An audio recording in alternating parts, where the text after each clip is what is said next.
মনে হয় না একটু ভিন্ন টাইপের কিছু খাই।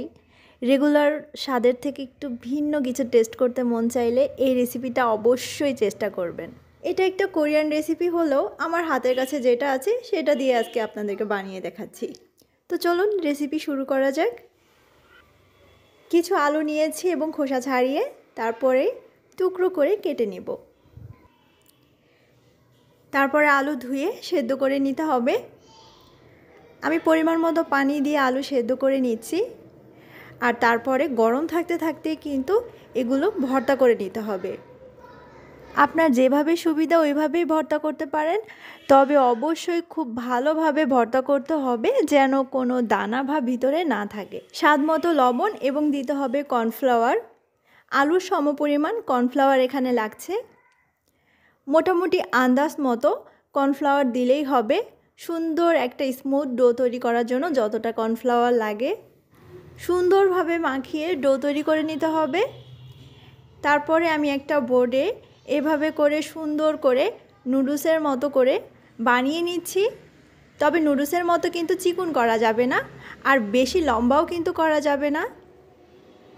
আমি আসলে এখানে একটু বেশি চিকন করে ফেলেছিলাম, যার কারণে সেদ্ধ করার সময় কিছু কিছু একটু ভেঙে ভেঙে গিয়েছিল। আপনারা বানালে অবশ্যই আরও মোটা করে বানাবেন। আমি আসলে একটু বেশি চিকন করে ফেলেছিলাম। ডাবল সাইজের মোটা করবেন, তাহলে আর ভাঙবে না।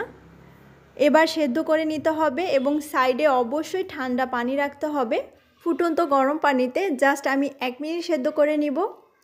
আর নুডলসগুলো যদি বেশি মোটা করে তৈরি করেন তাহলে 2 মিনিট, এর বেশি কিন্তু বয়েল করবেন না। আর সঙ্গে সঙ্গেই ঠান্ডা পানিতে এগুলো দিতে হবে। প্যানে এবার আনুমানিক 2-3 টেবিল চামচের মতো দিয়ে দিচ্ছি সয়াবিন তেল। আপনি চাইলে এখানে সিসিমি অয়েল অথবা বাটার অয়েল দিতে পারেন। তেল খুব ভালো করে গরম করে তারপরে চুলাটা অফ করে দিব। 1 চামচ রসুন কুচি এবং হাফ চা চামচের মতো দিয়েছি চিলি ফ্লেক্স। তারপরে আমি হাফ কাপের মতো পানি দিচ্ছি।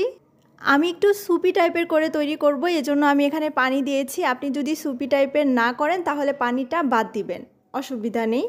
2 টেবিল চামচ সয়া সস এবং 2 টেবিল চামচ দিয়েছি এখানে টমেটো সস। তারপর কাঁচামরিচ কুচি এবং ধনেপাতা কুচি দিলাম। এবারে চুলায় জাল দিব এবং ভালো করে বলক তুলে নিব।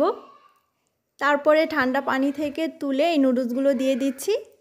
এবার চুলাটা অফ করে দিতে পারেন, জাস্ট একটু মিশিয়ে নিলেই হবে। ব্যাস, এটা কিন্তু খাওয়ার জন্য একদম রেডি। সাদা তিল দিয়ে পরিবেশন করতে পারেন। এটার টেস্ট একটু ভিন্ন টাইপের, আমার কাছে এর স্যুপটা খেতে বেশি ভালো লেগেছে। আপনারাও চাইলে ট্রাই করতে পারেন, আশা করি ভালো লাগবে।